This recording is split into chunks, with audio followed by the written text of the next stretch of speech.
تین اسباب ایسے ہیں جس سے اللہ تعالیٰ کا اجتماعی عذاب قوم پر آتا ہے. اجتماعی عذاب کے وہ لوگ شکار ہو جاتے ہیں. یہ تین چیزیں جب جب کسی قوم میں پھیلتی ہیں تو پوری قوم عذاب میں مبتلا ہو جاتی ہے. آج ہم دیکھ رہے ہیں کہ اجتماعی طور پر لوگ اگرچہ پتھروں کا عذاب نہیں دیکھ رہے ہوں گے، آسمان سے آگ برسنے والا عذاب نہیں دیکھ رہے ہوں گے، زمین کے پھٹ جانے اور دھس جانے کا عذاب نہیں دیکھ رہے ہوں گے، لیکن ایک عذاب تو ہم دیکھ رہے ہیں کہ ہمارے اندر سے روحانیت غائب ہو چکی ہے. یہ عذاب تو ہے. اجتماعی عذاب کے جو لوگ شکار ہوئے ہیں، یہ ضروری نہیں ہے کہ آگ کے گولے برسیں اور پتھروں کا عذاب آئے، وہ پچھلی قوموں پر ہوتا رہا.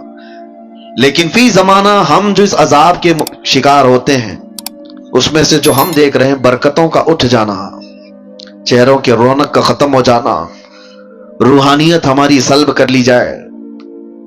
اور سب سے بڑی بات یہ ہے کہ اللہ کا سب سے بڑا عذاب کیا ہے؟ اللہ کا سب سے بڑا عذاب یہ ہے کہ جیتے جی ایمان کی دولت چھین لی جائے.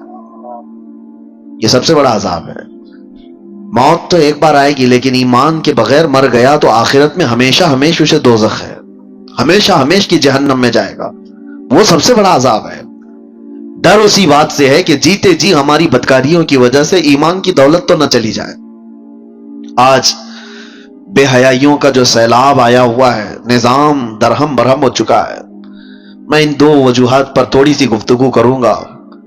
آج جمعہ میں بھی میں نے آپ سے یہ گفتگو کیا تھا کہ دل میں کانٹے چبھ رہے ہیں، کلیجہ منہ کو آتا ہے جب حالات اپنے محلوں کے اس طرح کو سننے میں آتے ہیں کہ بدکاریاں اتنی بڑھ گئی کہ بھائی اور بہن کی تمیز ختم ہو چکی ہے. ایک باپ اپنی بیٹی سے مسلسل 12 سال تک زنا کرتا رہا. یہ حالات ہم سنتے آ رہے ہیں، تو کیا کلیجہ منہ کو نہیں آتا؟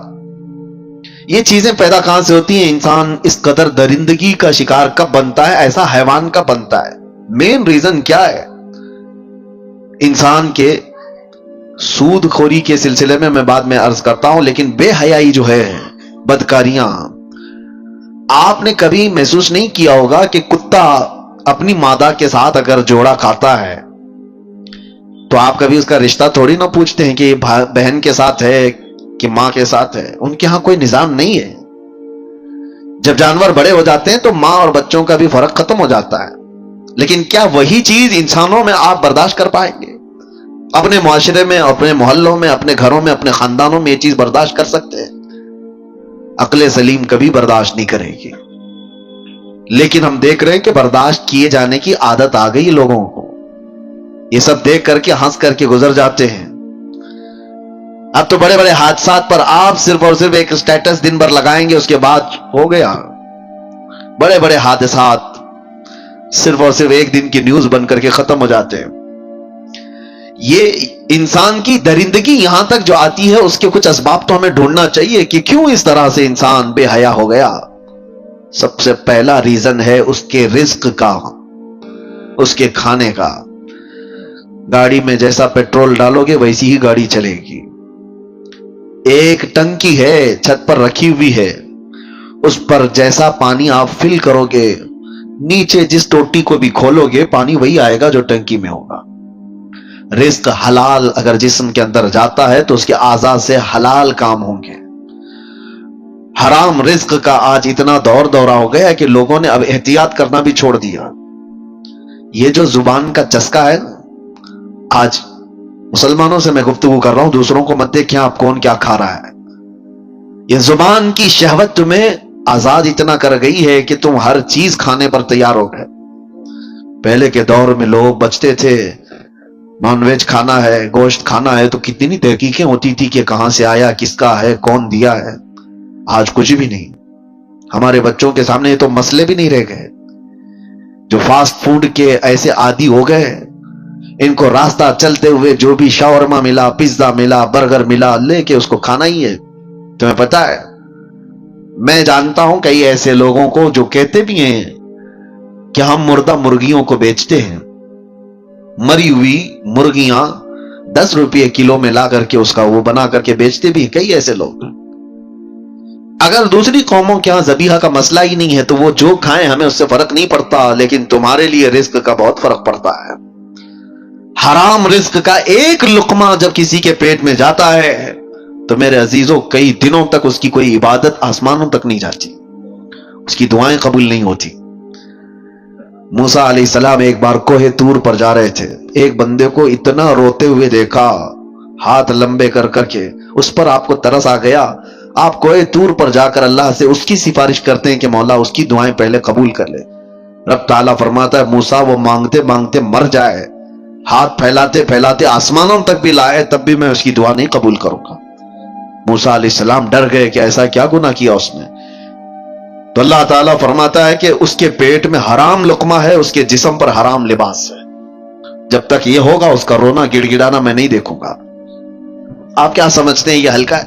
یہ چیز کے کنٹرول ختم ہو گیا ہے، جس کی وجہ سے یہ بے حیائیاں عام ہو گئیں، بدکاریاں پھیل گئیں، لوگ آج تمیز بھول گئے۔ کئی ایسے نوجوانوں کو دیکھا ہے ان کو کوئی خوف ہی نہیں رہ گیا، ڈر ہی نہیں رہ گیا۔ رزق کا بہت بڑا اثر ہے میرے عزیزوں، سب سے پہلے اس پر کنٹرول کرو، اپنے کھانے پینے پر حلال کی طرف توجہ کرو، ورنہ یہ حرام چیز کے متعلق میرے آقا صلی اللہ علیہ وسلم فرماتے ہیں جو پیٹ حرام لقمہ بھرتا ہے اس کے لیے سب سے زیادہ بہتر ہے کہ جہنم کی آگ ہی اس کے پیٹ میں بھری جائے گی۔ وہ زیادہ مناسب یہی ہے کہ وہ جہنم کی آگ اس کے پیٹ میں بھری جائے گی۔ لوگ آج بزنس میں بھی تجارت میں بھی یہ دیکھنا بھی چھوڑ دیے کہ پیسہ کہاں سے آ رہا ہے، لو دبا لو، ساری چیزیں دبا کر رکھو، کس کا مال کتنا ہڑپ لیا، کس کا حق دبا کر کے رکھ لیے، سب حرام ہے، رزق حرام کے ذریعے۔ صرف یہ نہیں ہے کہ آپ ذبیحہ جو دیکھ رہے ہیں مسلمان نے ذبح کیا ہے وہی گوشت آنا چاہیے، ارے کسی کا دبا کر کے ایک دن ہم بھی رکھا ہے وہ حرام ہے، دھوکہ دے کر کے کمائی ہوئی چیزیں حرام ہے۔ امام اعظم ابو حنیفہ رحمۃ اللہ تعالی علیہ کپڑے کے بڑے تاجر تھے۔ ایک بار ان کی کپڑے کی دکان میں ایک تھان میں عیب والا کپڑا آیا تھا، تھوڑا سا کچھ داغ تھا، خادم سے بتایا تھا کہ بیچنا تو یہ گراہک کو بتا کر کے بیچنا کہ اس میں عیب ہے۔ امام اعظم ابو حنیفہ چھوٹے موٹے تاجر نہیں تھے، بہت بڑے تاجر تھے۔ شام کو ان کا خادم آیا، اس دن جانتے ہو تقریباً 4 لاکھ درہم کی تجارت ہوئی تھی۔ سب سے پہلے آپ نے سوال کیا کیا وہ عیب والا جو کپڑا تھا وہ تھان بک گیا؟ اس خادم نے کہا بک گیا، وہ تو صبح ہی بک گیا۔ کہا بتایا تھا؟ کہا ارے میں بھول گیا تھا۔ امام اعظم نے کہا کہ یہ 4 لاکھ پورے کے پورے بانٹ دو، اس میں کا 1 روپیہ بھی میرے لیے حلال نہیں ہے۔ میرے عزیزو یہ ائمہ اعظام تھے جنہوں نے شک والی چیز کو بھی اپنے گھر آنے نہیں دیا، شک والی چیز بھی۔ میں پڑھ رہا تھا اس سے قبل ایک بات، شاید آپ کے سامنے میں نے اس کو شیئر کیا ہے، بیان کیا ہے۔ بغداد کے ایک بہت بڑے عالم دین تھے، بڑے بڑے علماء کو پڑھایا کرتے تھے، ان کی مجلس لگی ہوئی تھی، بچے باہر کھیل رہے تھے، بچوں کی گیند اڑ کر کے یہ علماء کی محفل میں آ کر گر گئی، سب بچے ڈر گئے۔ ظاہر سی بات ہے بچوں میں جو ادب اور تمیز ہوتی ہے نا، اس کا بھی بہت بڑا اثر ہوتا ہے۔ بڑوں کی مجلس میں جانے سے بچے ڈر گئے، بڑے بڑے علماء بیٹھے ہوئے ہیں، کون گیند لے کر کے آئے گا؟ ایک بچہ اس میں کہتا ہے کہ میں لے کر کے آ جاتا ہوں۔ وہ بغیر خوف کیے ڈرے ہوئے سارے علماء کی گردنوں پر پھلانتے ہوئے ادھر ادھر پیر رکھتے ہوئے مجلس میں آیا اور بڑی بے حرمتی سے وہ گیند لے کر کے چلا گیا۔ وہ جو علماء کی مجلس تھی وہ چھوٹے عام لوگ نہیں تھے، وہ اولیاء وقت تھے۔ انہوں نے دیکھا اس بچے کو غور سے، وہ بچہ کوئی اور نہیں، جو استاد پڑھانے کے لیے بیٹھے ہوئے تھے ان کا ہی بیٹا تھا، جو سب سے بڑے عالم دین تھے ان کا بیٹا تھا۔ سب کی گردنیں جھک گئیں کہ اس بڑے گھر کا بچہ ایسی کیسی حرکت کر سکتا ہے۔ وہ جو بزرگ تھے وہ سر جھکا لیتے ہیں، کہتے ہیں اس کا قصور نہیں۔ بات در حقیقت یہ ہے کہ جب ہماری شادی ہوئی اور ہم گھر آئے تو ہم 3 دن سے فاقہ میں تھے، گھر میں کھانے کو کوئی چیز نہیں تھی، میں اور میری بیوی فاقہ کر رہے تھے۔ تیسرے دن ہمارے پڑوس سے ایک بھنے ہوئے گوشت کی تھالی آئی، بہت عمدہ غذا ہمارے پاس تحفے میں آئی۔ بھوک اتنی لگی تھی کہ ہم نے پوچھا بھی نہیں وہ کہاں سے آیا، کیا کھا لیا، پیٹ بھر کر ہم دونوں نے کھا لیا۔ اور اس کے بعد پھر ہم نے ملاقات کی، اس رات اس کا حمل ٹھہرا اور اسی سے یہ بچہ پیدا ہوا۔ اور وہ بزرگ کہتے ہیں مجھے یہ لگتا ہے کہ وہ مشکوک کھانا تھا، یہ بھی نہیں پکا کہ حرام تھا، شک تھا، پتہ نہیں حلال ہے بھی کہ نہیں، میں نے پوچھا نہیں تھا، کھا لیا، اور مجھے لگتا ہے اس کھانے کا، اس رزق کا اثر ہے کہ بچہ میرا بے ادب پیدا ہوا ہے۔ نسلوں پر بھی اس کا فرق پڑتا ہے۔ وہ اولاد جو آج بہن اور ماں میں فرق نہیں محسوس کر پا رہی ہے، تو آپ سوچو کہ کہیں یہ حلال ہے کہ نہیں ہے، یہ بچے حلال طریقے سے پیدا ہوئے ہیں کہ نہیں پیدا ہوئے۔ جو حلال نسل ہوتی ہے اس کے اندر ادب و تمیز لحاظ ہوا کرتا ہے۔ بچوں کو پہلے ایسی پرکھا جاتا تھا، خاندان کون سا ہے یہ بھی بچوں کے اخلاق و آداب سے سمجھ میں آتا تھا، بچوں کے بولنے کے انداز سے سمجھ میں آتا تھا کہ خاندانی ہے یا نہیں ہے۔ آج وہ ساری چیزیں ختم ہو گئی، سارے کے سارے ویسے ہی ہیں۔ بات کرو تو گالی کے لہجے سے بات کرو، چھوٹے چھوٹے سے بچوں کو سنا ہے کہ ماں بہنوں کی گالیاں دیتے ہیں۔ یہ کہاں سے ان کے اندر یہ چیزیں آئیں؟ ماں باپ سے میں کہتا ہوں آپ بھی اپنے رزق کا تھوڑا احتساب کرو، جائزہ لو کہ حلال طریقے سے کھا کر بچے پیدا کیے یا پھر اسی طرح حرام رزق پر۔ اور اگر حرام رزق سے ہی یہ نسل آئی ہے تو ہمارے لیے بڑا چیلنج ہے، بہت بڑا چیلنج ہے۔ یہاں جہاں سے ان برائیوں کی شروعات ہو رہی ہے وہاں جا کر کے ہمیں اصلاح کی ضرورت ہے۔ اس لیے میں گفتگو کر رہا ہوں۔ بگڑے ہوئے ماحول کو ہم نصیحتوں سے سنبھال تو سکتے ہیں تھوڑی دیر کے لیے، لیکن جہاں سے لیکیج ہے وہاں تو روکنے کی ضرورت ہے۔ کہاں سے یہ لیکیج ہے؟ کہاں سے یہ چیزیں چل رہی ہیں؟ رزق سب سے پہلے، جسم کے اندر بے حیائی پیدا کرنے والی سب سے بڑی چیز اس کا رزق ہے۔ زبان جو لذتوں کی شکار ہے یہ شہوت ہے، کبھی اس کو آپ سیراب نہیں کر سکتے۔ زبان جب کسی کی آزاد ہو جائے کھانے پینے میں تو سمجھ لو کہ اس کا شرمگاہ پر بھی کنٹرول ختم ہو جاتا ہے، اس کی اپنے شرمگاہ پر بھی اس کی حفاظت نہیں ہو پاتی۔ سب سے پہلے اپنے رزق پر کنٹرول رکھو، یہاں سے سارے معاملات بگڑتے ہیں۔ اور دوسری چیز بے حیائی کا سیلاب جو آیا، ایک تو رزق ہے، دوسرا مسئلہ ہے کہ زنا کے قریب لے جانے والے اسباب کیا ہیں۔ بندہ جو ہے، ایک فطری سی بات ہے کہ ہر مرد کو عورت کی طرف کھچاؤ رکھا گیا ہے، پیدائشی ہے، عورت کو مرد کی طرف کھچاؤ رکھا گیا ہے، پیدائشی ہے، فطرت ہے، سب انسانوں میں یہ چیز موجود ہے۔ لیکن اس فطرت سے بھی بڑھ کر کے آدمی کب آتا ہے؟ اپنی ماں سے اگر کوئی بدکاری کر لے، بہن سے کر لے، بیٹی سے کر لے، تو یہ فطرت سے بھی بڑھ کر کے آدمی نے کر لیا، انسانیت بھی بھلا دیا۔ یہ کب ہوتا ہے؟ جب زنا کو آدمی ہلکے میں محسوس کرنے لگ جائے کہ یہ کوئی چیز ہی نہیں ہے، کامن ہے، تو پھر اس کے سامنے ماں بیٹی بہن بھی کوئی چیز ہی نہیں رہتی، سب چیزیں کامن ہو جاتی ہیں، نارمل ہو جاتی ہیں۔ یہاں پر آ کر روک کہاں لگانی چاہیے؟ اپنی آنکھوں کی حفاظت کرو۔ تمہاری آنکھیں جتنی آوارہ ہوں گی اتنا تمہارا جسم بدماش ہوتا چلا جائے گا۔ ساری بے حیائی، سب کچھ یہ آنکھوں سے شروعات ہوتی ہے۔ اسی لیے قرآن پاک نے مومنوں کو سب سے پہلے کس چیز پر روکا؟ رب تعالیٰ فرماتا ہے وَقُلْ لِلْمُؤْمِنِينَ يَغُضُّوا مِنْ أَبْصَارِهِمْ، اے محبوب، اے میرے رسول، ایمان والوں سے کہیں کہ وہ اپنی نظریں نیچی رکھیں۔ وَقُلْ لِلْمُؤْمِنَاتِ يَغْضُضْنَ مِنْ أَبْصَارِهِنَّ، اور عورتوں کو تھوڑا سا زیادہ حکم دیا گیا ہے، مردوں کو اپنی نظریں نیچی رکھنے کا، اور عورتوں کو تھوڑا اور زیادہ حکم کیا ہے؟ اے رسول، اے محبوب، آپ عورتوں سے، ایمان والی عورتوں سے کہیں کہ وہ اپنی نظریں نیچی رکھیں۔ دوسرا آگے کا حکم کیا ہے؟ وَلَا يُبْدِينَ زِينَتَهُنَّ، اپنی زینت کو دوسروں کے سامنے ظاہر نہ کریں۔ جانتے ہیں آپ، عورت کو نرم لہجے میں بات کرنا بھی جائز نہیں۔ آپ سوچ رہے ہوں گے تعجب ہے یہ، اسلام تو سکھاتا ہے نرم لہجے میں بات کرنا، یہ اخلاق میں سے ہے کہ نہیں؟ اچھے نرم لہجے میں بات کرو کسی سے، لیکن عورت کو کہا گیا ہے نرم لہجے میں بات کرنا، وہاں تو شیطان آ جائے گا۔ مرد تو چاہتا ہی ہے کہ اس کی نرم گفتگو سنے، مرد کو شہوت اسی وقت بڑھتی ہے جب عورت کی وہ نسوانی آواز سنتا ہے، اس میں شہوت چھپی ہوئی ہے۔ عورت کو کہا گیا ہے کہ وہ نرم لہجے میں بات نہ کرے۔ عورتوں کو اس کا حکم کیوں دیا گیا؟ ہاں، کسی بھی اجنبی مرد سے عورت کو بات کرنے کی نوبت آ گئی تو وہ کڑک لہجے میں بات کرے، سخت لہجے میں ہی بات کرے، تاکہ وہ مرد تمہاری طرف یہ نہ سمجھے کہ یہ اشارے دے رہی ہے۔ نرم بات کرتے ہوئے مردوں کو تو یہی گمان ہونے لگ جاتا ہے کہ یہ مجھے راستہ دے رہی ہے، اشارہ دے رہی ہے. کڑک لہجے میں عورت بات کرے تاکہ اس کے وہم و گمان میں بھی بات نہ آئے.